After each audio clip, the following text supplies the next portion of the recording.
엘리바스는 악은 하나님을 멀리하는 것이며 또 악인은 하나님을 바라보지 않는 사람이라고 말을 했습니다.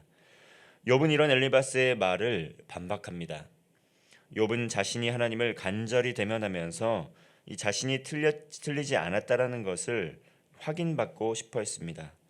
그럼에도 불구하고 하나님께서는 계속해서 침묵하셨습니다. 이렇게 정당한 판정이 내려지지 않는 현실을 욥은 고통스러워하고 있습니다. 욥의 죄를 열거해서 지적한 엘리바스의 말을 욥은 반박하면서 자신은 하나님의 뜻에서 벗어난 적이 없다고 오늘 본문에서 항변하고 있습니다. 1절부터 9절까지의 말씀을 보면 욥의 탄원입니다. 그리고 10절부터 12절은 욥이 자신이 무죄함을 주장하고 있습니다. 그리고 13절부터 17절까지는 욥은 다시 한번 하나님의 절대 주권에 대해서 말하고 있습니다. 오늘 본문의 말씀은 욥이 스스로 자신의 무죄함을 항변합니다. 그러면서 모든 것은 하나님의 손에 있고 하나님의 절대 주권을 인정하면서 엘리바스의 말을 반박하고 있습니다. 2절의 말씀입니다. 오늘도 내게 반항하는 마음과 근심이 있나니 내가 받는 재앙이 탄식보다 무거움이라. 욥은 자신에게 반항하는 마음과 근심이 있다고 말씀을 합니다. 이 반항하는 마음과 근심은 하나님의 말 때문에 하나님 때문에 생긴 것이 아니고 엘리바스의 말 때문에 생긴 것이었습니다. 욥은 엘리바스에게 반항하는 것이지 하나님께 반항하는 것은 아니었습니다. 그리고 하반절의 말씀을 이 세번역 성경으로 한번 살펴보게 되면 내가 받는 이 고통에는 아랑곳 없이 그분이 무거운 손으로 여전히 나를 억누르시는구나 라고 세번역은 말씀하고 있습니다. 하나님께서 욥에게 재앙을 주셔서 극심한 고통 중에 있다는 것을 욥은 다시 한번 고백하고 있는 것입니다.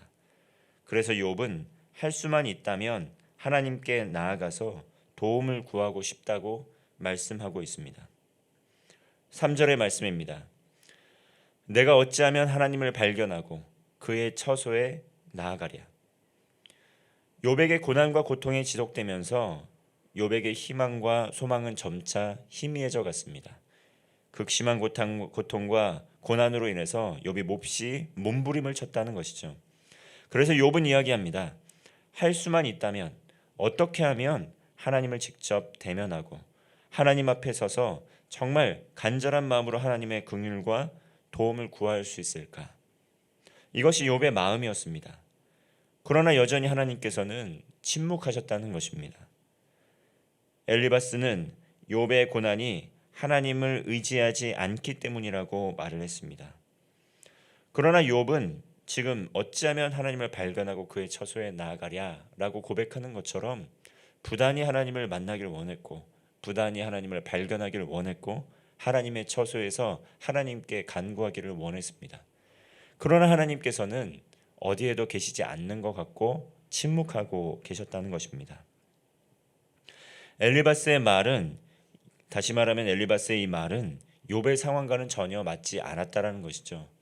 엘리바스는 욥에게 하나님께 나아가 도움을 구하면 하나님께서 그 기도를 들으시고 회개한다면 반드시 용서해 주시고 너를 도와주실 것이라고 이야기를 했습니다. 그러나 욥은 현재 그것을 하고 있음에도 불구하고 욥의 상황은 나아지지 않았다는 것입니다.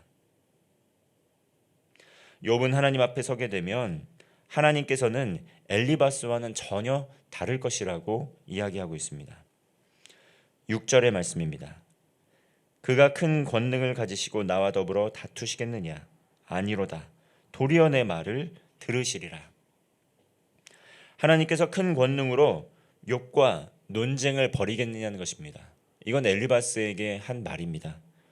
엘리바스가 만약에 정말 하나님의 마음을 헤아린다면 지금 이렇게 고통받고 고난받는 나와 논쟁을 하겠느냐 이렇게 이야기하고 있는 것입니다. 하나님께서는 큰 권능으로 욥과 논쟁을 벌이지 않고 오히려 욥의 말을 경청하실 것이라고 말합니다. 실제로 훗날 이러한 욥의 믿음, 욥의 고백이 맞았음을 우리는 성경을 통해 알고 있습니다. 욥은 어떠한 상황 중에도 하나님의 절대 주권을 인정했습니다. 까닭 없는 고통, 까닭 없는 고난, 재앙으로 인해서 또 빨리 죽었으면 이렇게 바랬던, 죽고 싶었던 적도 있었지만 하나님의 섭리, 하나님의 주권을 거부하지는 않았습니다. 그러나 욥의 친구들은 욥이 하나님을 거부하고 죄 가운데 머물러 있기 때문에 재앙이 임했다고 판단을 했습니다. 표면적으로 드러나는 것만으로 모든 것을 판단할 수 없습니다. 아무리 옳은 말이라 할지라도 이 사랑과 긍휼의 마음이 전제되지 않으면 판단하고 정죄하면서 우리는 잔혹한 말들을 쏟아낼 수가 있다라는 것입니다. 욥은 간절한 마음으로 하나님 뵙기를 소망했지만 하나님께서는 여전히 침묵을 하셨습니다. 8절과 9절의 말씀을 보면 욥의 그러한 마음이 잘 담겨 있는 것을 볼 수 있습니다. 앞으로 가도 안 계시고 뒤로 가도 보이지 않으시고 왼쪽에서 일하시더라도 만날 수가 없고 오른쪽으로 다시 돌이키셔서 만나뵐 수가 없다는 것입니다. 하나님을 만나기 위해서, 하나님을 찾기 위해서 사방팔방으로 나아가 보고 아무리 몸부림을 쳐도 하나님께서는 나의 기도에 응답하시지 않고 나를 찾아와 주시지 않았다라는 욥의 고백입니다. 욥이 하나님을 만나고 싶지 않았던 것이 아니죠. 욥은 하나님을 간절히 만나기를 원했고 간절히 하나님께 나아가기도 했고 간절히 회개를 했지만 하나님께서 들려주시는 말씀이 없고 침묵하셨다는 것입니다. 나의 마음은, 나의 원은 하나님을 만나고 하나님께서 나의 죄를, 나의 그 아픔과 고통을 또 가져가 주시고 이 억울함을 신원하여 주시는 것을 간절한 마음으로 바랬던 것이지만 하나님께서는 여전히 침묵하셨다는 것입니다. 이러한 상황 가운데 욥은 가슴이 답답하고 또 초조하고 원통한 마음까지 들었을 것입니다. 그리고 앞서 우리가 묵상했던 그런 말씀들을 보면 정말 이 육신의 고통 때문에 밤잠을 이룰 수가 없었고 극심한 고통 가운데 이 목숨이 끊어졌으면 좋겠다라고, 태어나지 않았으면 좋겠다라고 이렇게 이야기하는 것도 우리는 보았습니다. 우리의 삶에서도 이러한 일을 겪을 때가 있습니다. 우리가 고난을 겪을 때, 고통을 겪을 때 우리가 바로 부르짖으면 하나님께서 즉각적으로 응답하시고 우리의 모든 어려움을 가져가 주시면 좋겠는데 아직도 끊이지 않는 우리의 인생의 미해결된 과제들이 남아있을 때가 있다는 것입니다. 정말 욥이 이야기했던 것처럼 사방팔방으로 하나님께 도움을 구하기도 하고 눈물 어린 부르짖음도 또 우리의 삶에서 또 부르짖어 보기도 하고 간절히 하나님을 의지하고 간절히 하나님께 간구하지만 하나님께서 여전히 응답하시지 않고 요지부동하시고 찾아오시지 않는 것 같은 절망 가운데, 답답함 가운데 있을 때도 있다는 것입니다. 그러나 하나님께서 침묵하고 계시지만 그리고 아무리 찾아 헤매도 하나님께서 즉각적으로 나를 만나주시지 않지만 욥은 이 신락 같은 그러한 희망, 그 소망, 그거 하나만큼은 놓치지 않았습니다. 욥은 하나님께서 자신의 길을 아시고 단련하시고 연단하신 후에는 숨금과 같이 정금과 같이 하지 않겠느냐고 이렇게 이야기를 하고 있습니다. 우리 10절의 말씀을 함께 읽도록 하겠습니다. 시작. 그러나 내가 가는 길을 그가 아시나니 그가 나를 단련하신 후에는 내가 숨금같이 되어 나오리라. 아멘. 욥은 하나님께서 침묵하시는 상황 중에도 그의 삶의 방향, 그의 삶의 계획, 그의 삶의 목적을 아주 잘 알고 계시기 때문에 이 단련하는 과정이 끝나면 순금과 같이 더욱 정결하게 변화되지 않겠느냐고 엘리바스에게 이야기하고 있습니다. 이어서 자신이 어떤 삶을 살아왔기에 그렇게 확신할 수 있는지 그 근거를 이야기하고 있습니다. 11절 말씀을 보면 욥이 하나님께서 걸어가신 길을 따라 순종했다고 말씀하고 있고 또 12절 말씀을 보면 하나님의 말씀에 준행하는 삶을 살았다고 이야기합니다.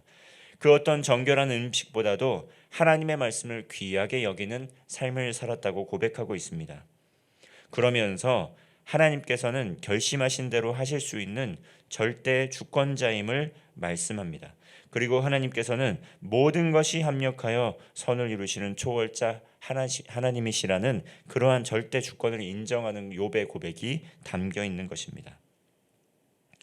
16절의 말씀처럼 때로는 하나님께서 마음을 약하게 하시며 고통과 고난 속에서 두려움 가운데 거하게 하시지만 우리는 하나님의 뜻과 계획을 모두 헤아릴 수 없습니다.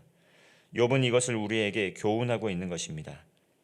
이 땅에서 오늘을 살아가고 있는 성도 여러분, 세상에는 참으로 이해할 수 없는 고난과 고통을 겪는 믿음의 사람들이 많이 있습니다. 그리고 현재 우리의 삶에서도 이 까닭없는 고통으로, 이유를 알 수 없는 고통으로 우리의 눈앞에 눈물이 또 앞을 가리는 분들이 있습니다. 그러나 우리는 욥의 결말을 잘 알고 있습니다. 하나님께서 모든 눈물을 거두시고 슬픔이 변하여 기쁨으로 또 변화시킬 것을 알고 있고, 또 절망에서 소망을 주시는 그 욥의 결말을 우리는 성경을 통해 알고 있습니다. 환난의 목적은 무엇입니까? 환난은 인내를 낳고, 또 인내는 연단을 낳고, 연단은 하나님 나라에 대한 소망으로 이끌어줍니다. 소망의 하나님께서 오늘도 우리와 함께 동행하고 계십니다. 그리고 여러분의 그 작은 신음소리, 탄식 소리에도 분명히 귀를 기울이시고 경청하신다는 것을 기억해야 합니다. 어떠한 상황 중에도 새하늘과 새 땅의 거룩한 하나님 나라의 비전을 이루실 그 하나님 나라를 소망하는 가운데 하나님의 뜻을 구하고 그 뜻에 순종하며 믿음으로 걸어가는 하루 되시기를 바랍니다. 기도하겠습니다. 전능하신 하나님 아버지, 까닭없는 고통과 고난으로 우리의 마음이 때로는 무너지고 슬픔으로 인해 말할 수 없는 탄식이 터져 나올 때가 있습니다. 하나님께서 침묵하시고 말씀하시지 않기에 욥과 같은 답답함을 느낄 때도 있습니다. 그러나 하나님께서 우리의 길을 아시고 단련하신 후에는 순금같이 아름답게 빚어주실 것을 믿습니다. 이 땅에서의 고난은 잠깐의 고난이나 영원한 하나님 나라의 소망이 우리에게 있음을 믿습니다. 육신의 아픔 중에 있는 성도들의 눈물을 하나님의 사랑의 손으로 친히 닦아 주시옵소서. 여호와 라파의 하나님께서 치유하고 회복시켜 주옵소서. 억울한 일로 인해 원통함 가운데 있는 성도들의 상한 마음을 싸매어 주옵소서. 환난을 통해 인내를 배우게 하시고 인내를 통해 연단을 받아서 하나님 나라의 소망으로 견고한 믿음을 갖는 성도 되게 하여 주옵소서. 오늘도 우리와 동행하시고 힘주시고 능력을 주시는 임마누엘의 하나님, 우리 주 예수 그리스도의 이름으로 기도하옵나이다. 아멘.